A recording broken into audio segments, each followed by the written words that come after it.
most unpredictable actors, sits down with one of daytime television's most opinionated hosts, and everything goes completely off the rails. You're about to witness one of the most explosive confrontations ever caught on live television. A moment so intense it ended with Joy Behar walking off her own show and never coming back. This isn't just another celebrity interview gone wrong. This is the day Sheen completely dismantled Joy Behar's credibility in front of millions of viewers, exposing her hypocrisy and leaving her so humiliated, she had no choice but to quit on the spot. Make sure to subscribe and let me know in the comments what you think really pushed Joy over the edge. Because what you're about to see will leave you questioning everything you thought you knew about The View. It started like any other Tuesday morning at The View studios in New York. The producers had booked Sheen for what they expected to be a standard promotional interview for his latest project. Joy Behar, known for her sharp tongue and willingness to challenge guests, was particularly excited about this booking. She had been preparing pointed questions about his past controversies, his public statements, and what she saw as his problematic behavior in Hollywood. What the producers didn't anticipate was that Sheen had done his homework too.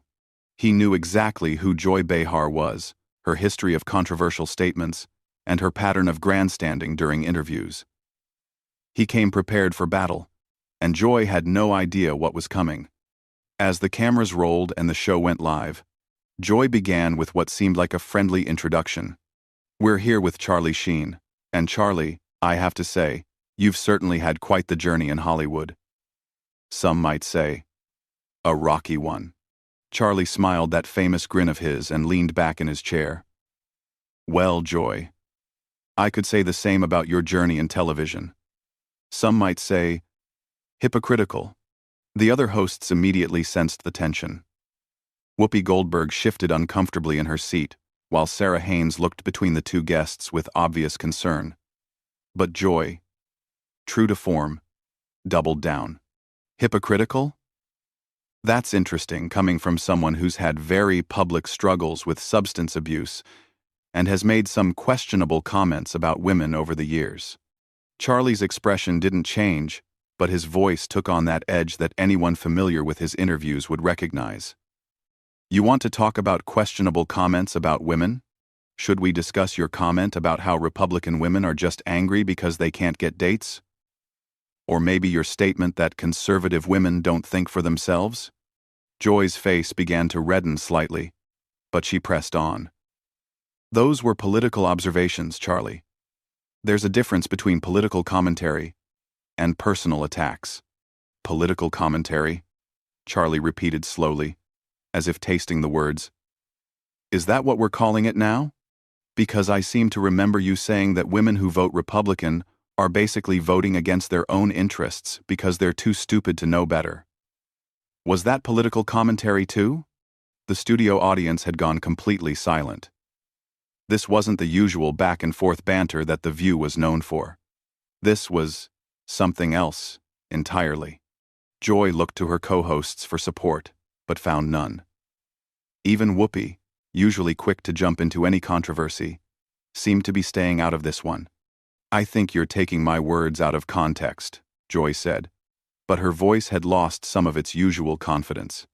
Charlie leaned forward slightly, his eyes never leaving Joy's face. "Out of context? Joy, I watched the entire segment, multiple times. You spent 15 minutes explaining why women who don't agree with your politics are essentially brainwashed.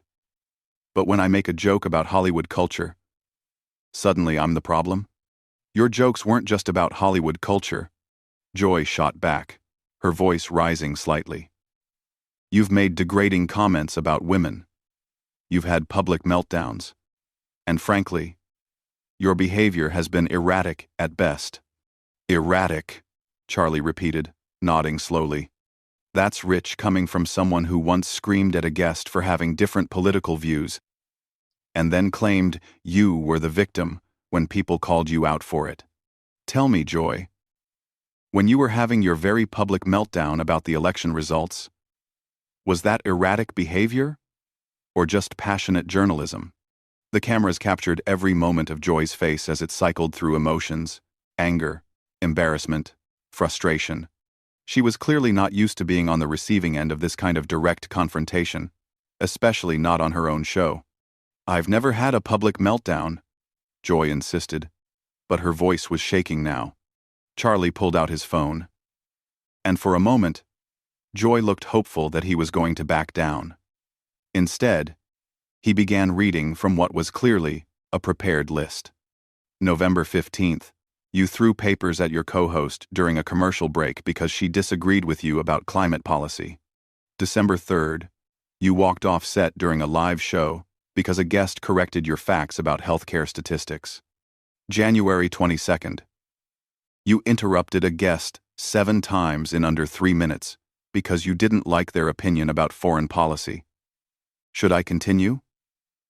The silence in the studio was deafening. Joy's mouth opened and closed several times, but no words came out. The other hosts looked like they wanted to be anywhere else in the world.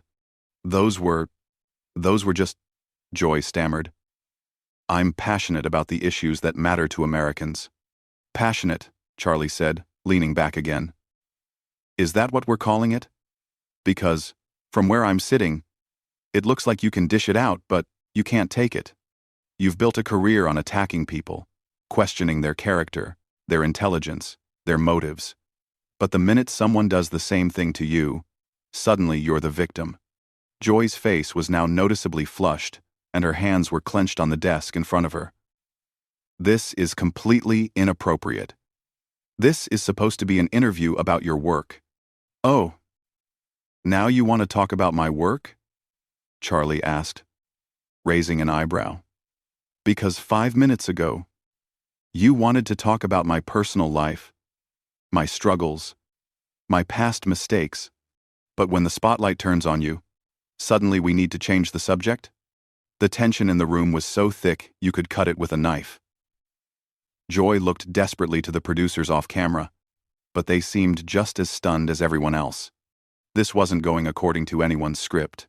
"I think we should move on," Whoopi finally interjected, trying to save the situation. But Charlie wasn't done. "No, I think this is important. Joy has spent years telling Americans what to think, who to support, how to live their lives. She's positioned herself as some kind of moral authority.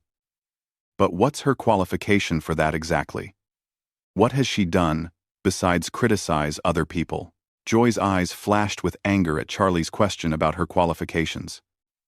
She straightened in her chair, clearly deciding to go on the offensive rather than continue playing defense. "My qualifications? I've been in this business for decades, Charlie. I've interviewed presidents, world leaders, celebrities. I've covered major news events and political campaigns. What exactly have you done besides make movies and cause scandals?" Charlie smiled that dangerous smile again. "Well, Joy, I've entertained millions of people, created jobs for thousands, and managed to do it without pretending to be something I'm not. I've never claimed to be a journalist or a political expert. I'm an actor. But you seem to think your opinion carries more weight than actual experts." "I am a journalist," Joy snapped. "I've been doing this longer than you've been making your little sitcoms." "Journalist?" Charlie laughed, and it wasn't a pleasant sound. "Joy, when was the last time you actually reported news? When did you last investigate a story, check sources, do actual journalism? All you do is sit behind that desk and give your opinions about things you've read in other people's reporting." Joy's voice was rising now, her professional composure completely gone. "I research every topic we discuss on this show. I read extensively about current events, politics, social issues. Reading Twitter doesn't count as research, Joy," Charlie said smoothly. "And getting your talking points from partisan websites doesn't make you a journalist. It makes you a commentator at best, a propagandist at worst." The other hosts were clearly uncomfortable. Sarah Haynes was fidgeting with her papers, while Sunny Hostin looked like she wanted to disappear. Even Whoopi, known for her strong personality, seemed reluctant to jump into this particular fire. "How dare you?" Joy said, her voice shaking with rage. "I have integrity. I tell the truth. I hold people accountable. Integrity? Charlie leaned forward again. Is it integrity when you selectively edit clips to make people look bad? Is it integrity when you refuse to have guests on who might challenge your worldview? Is it integrity when you cut to commercial every time someone makes a point you can't argue against? Joy opened her mouth to respond, but Charlie wasn't finished. You want to talk about holding people accountable? Let's talk about the time you completely misrepresented that story about the veterans' charity. You had all the facts wrong, but instead of correcting yourself when people pointed it out, you doubled down and attacked anyone who questioned you. Where was your integrity then? That story was complicated, Joy said weakly. There were multiple sources with conflicting information. Complicated? Charlie's voice was incredulous. Joy. A 5-minute Google search would have given you the correct information, but you didn't bother to check because the wrong version fit your narrative better. That's not journalism. That's activism disguised as news. Joy was visibly struggling now. Her hands were shaking slightly, and she kept looking off camera, as if hoping someone would rescue her from this situation. You're twisting everything, she said, but her voice lacked conviction. You're trying to make me look bad because you can't handle being called out for your own behavior. Charlie sat back in his chair, completely calm now. Joy, I'm not trying to make you look bad. You're doing that all by yourself. I'm just pointing out the hypocrisy. You've spent your career attacking people for things you've done yourself. You criticize actors for being out of touch while you live in a Manhattan penthouse. You lecture Americans about their values while you mock their beliefs. You claim to champion women while you attack any woman who doesn't agree with you politically. The studio was so quiet you could hear the cameras humming. Joy's face had gone from red to pale, and she was gripping the edge of the desk so hard her knuckles were white. I don't attack women, she said, but her voice was barely above a whisper now. Charlie pulled out his phone again. Really? Because I have a compilation here of you calling conservative women names, questioning their intelligence, suggesting they're being controlled by their husbands. You've called successful businesswomen sellouts. You've mocked stay-at-home mothers. And you've dismissed any woman who doesn't share your exact political views as being brainwashed. Joy was shaking her head frantically now. Those weren't personal attacks. I was criticizing their positions. Their positions? Charlie's voice was getting louder now, matching Joy's earlier volume. You called the former Secretary of State a puppet. You said a female Supreme Court justice was too stupid to understand the Constitution. You suggested that women entrepreneurs who support lower taxes are just greedy. How exactly is any of that criticizing positions, rather than making personal attacks? Joy looked around the table desperately, but her co-hosts were all looking down at their papers or off to the side. No one was coming to her rescue. This is ridiculous, Joy said, her voice cracking slightly. You're ambushing me. On my own show. Ambushing you? Charlie's laugh was sharp and humorless. Joy, this is exactly what you do to your guests every single day. The only difference is that usually they're too polite to fight back the way you fight. But I'm not most people. This interview is over, Joy said, starting to stand up. Sit down, Joy, Charlie said firmly. You wanted to interview me, so let's finish the interview. Unless you're admitting that you can't handle being treated the way you treat other people. Joy hesitated, half standing, clearly torn between her desire to escape and her pride. The cameras captured every second of her internal struggle. I don't have to sit here and listen to this, she said. But she wasn't moving toward the exit. No, you don't, Charlie agreed. But if you walk away now, you're proving my point. You're showing everyone watching that you're exactly what I said you are, someone who can dish it out but can't take it.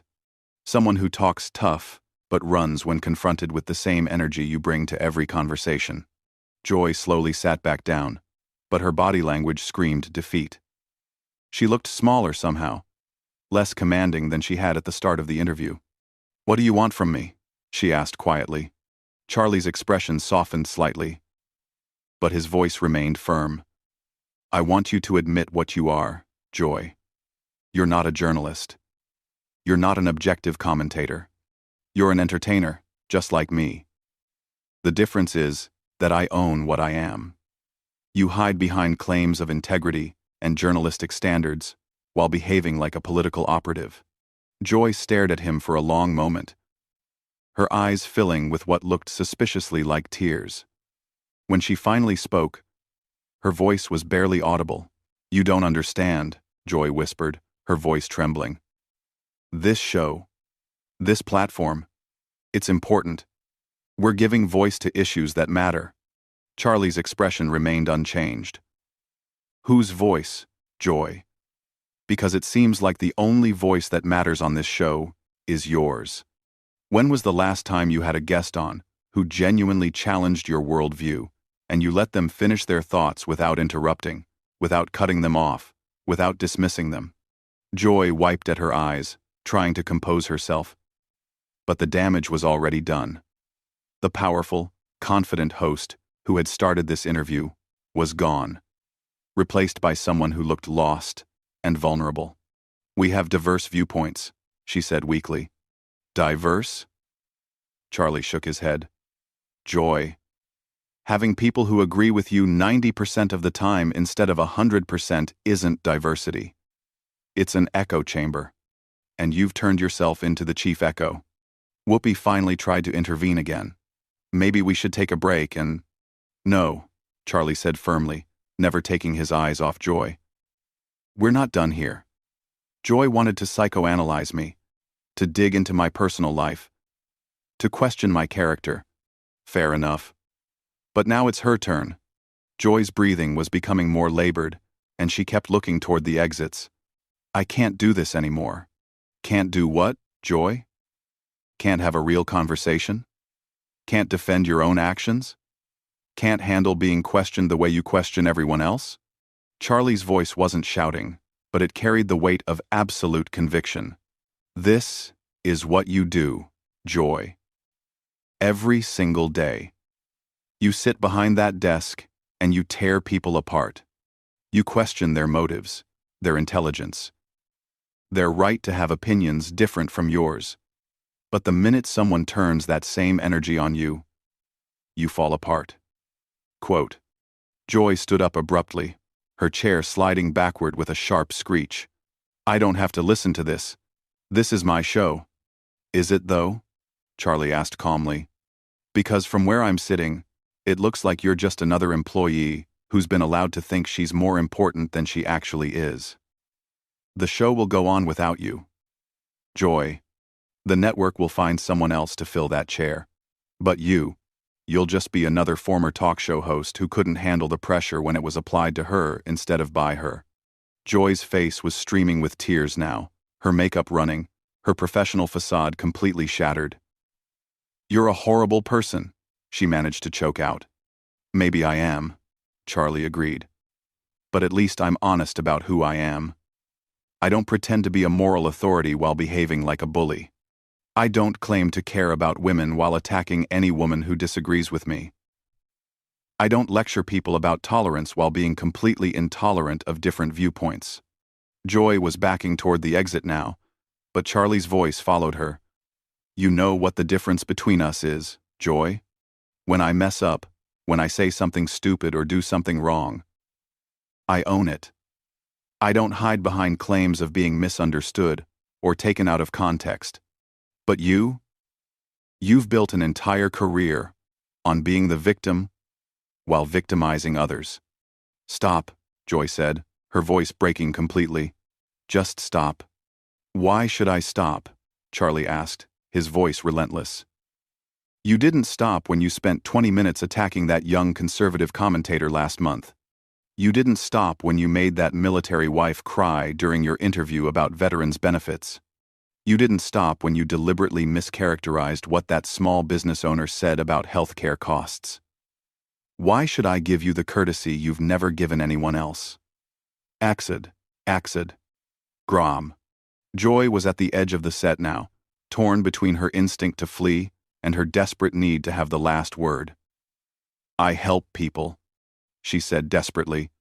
I inform people about important issues.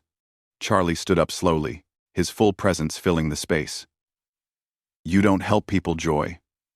You divide them. You take complex issues and reduce them to sound bites that support your predetermined conclusions. You've turned political discourse into a blood sport, where anyone who disagrees with you isn't just wrong, they're evil. That's not true, Joy protested, but her voice had no strength left. Isn't it? Charlie pulled out his phone one more time. I've got clips here, Joy. Hours of them.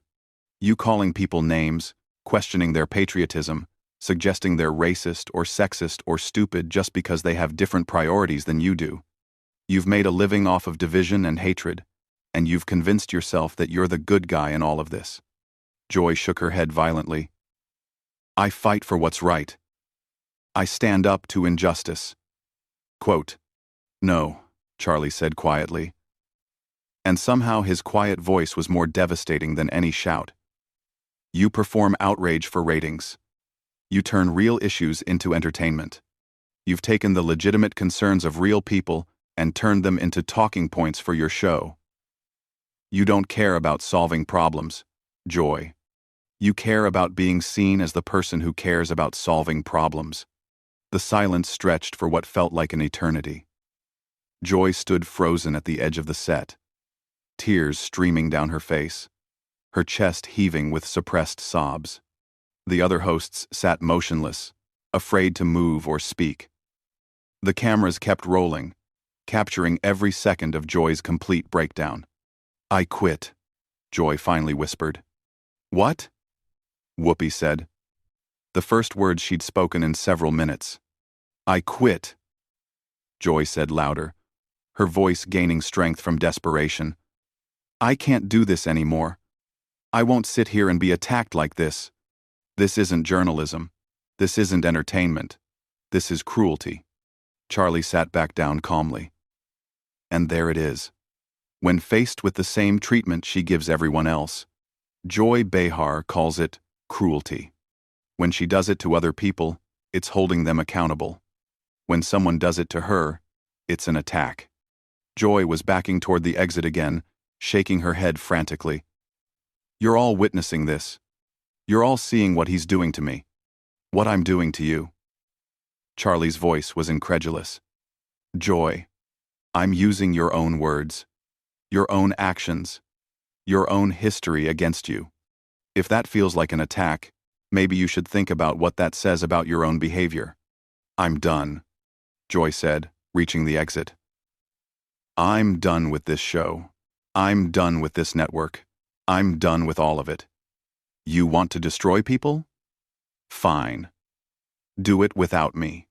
And with that, Joy Behar walked off the set of The View for the final time, leaving behind a stunned studio, a bewildered audience, and Charlie Sheen sitting calmly in his chair as if nothing had happened.